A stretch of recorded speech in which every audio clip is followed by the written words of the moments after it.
Hardy-Weinberg equilibrium equation allows us to delve a little bit further into the allelic frequencies within a population. The Hardy-Weinberg equilibrium theory, or the idea that this exists, is just that, a theory. It allows us to measure the amount of certain alleles within a population pool at a split moment in time, because we know that evolution is occurring on a very minute basis all the time. But for us to be able to take a snapshot, we have to assume that no evolution is occurring. So when we talk about the Hardy-Weinberg equilibrium, we are saying that these 5 conditions are existing, which we know in real life this doesn't happen. 1, populations are large, so chance is not a factor, aka no genetic drift.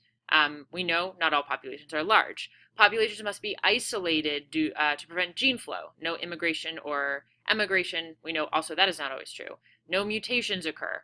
Not true all the time. Mating is completely random. As we talked about in the prior video, it is actually often always non-random due to sexual selection. Every offspring has an equal chance of survival, regardless of phenotype, so no natural selection. So we know that these things don't exist, but for the sake of taking a snapshot of what the alleles look like for a certain population, we have to assume these 5 things.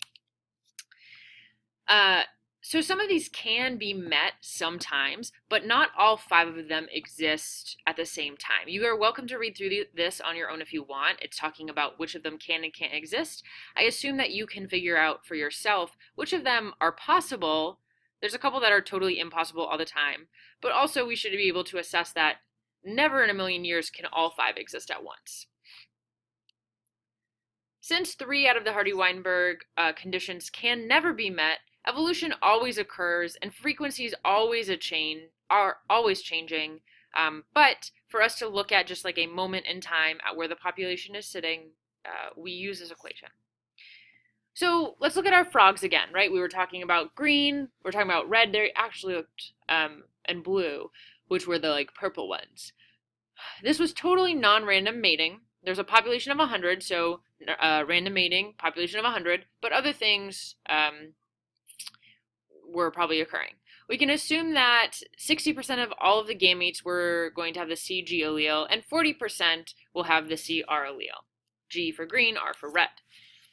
If we look at the Punnett square, if you recall, and we create a Punnett square, if 2 purple or blue organisms cross, we would see what the next generation would look like. We see that 36% would be green, 16% is going to be red, and if we add our 2 24s together, we'll have about 48%, almost 50% are going to be our purple/blue.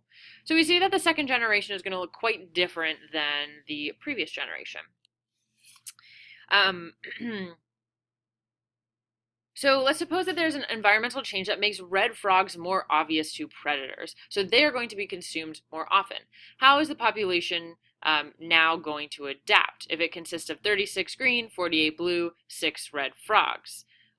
If we look, we see that the red value are going to change. Evolution is definitely occurring in this scenario. This talks about how do we derive the Hardy-Weinberg equation? How do we get this mathematical equation?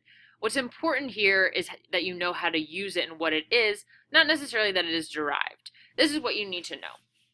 The p-squared value in the Hardy-Weinberg equation, if you look, the second Hardy-Weinberg equation is what we are going to be using. P-squared is going to be the number of dominant alleles within the population. Q squared is going to be the number of recessive alleles within the population, and 2pq is going to represent our heterozygous or our incompletely dominant. So p squared homozygous dominant, q squared homozygous recessive, 2pq is going to be our heterozygous organisms. The other equation that we need to know is that p plus q always equals 1. So if you look at the 2 bold terms, know those 2 terms. We're going to pause right here for now because all you need to know is the equation to dive into the lab that we are going to do in class tomorrow. Make sure you know that equation, and we'll go over it in class, and we will use it in reference to a lab.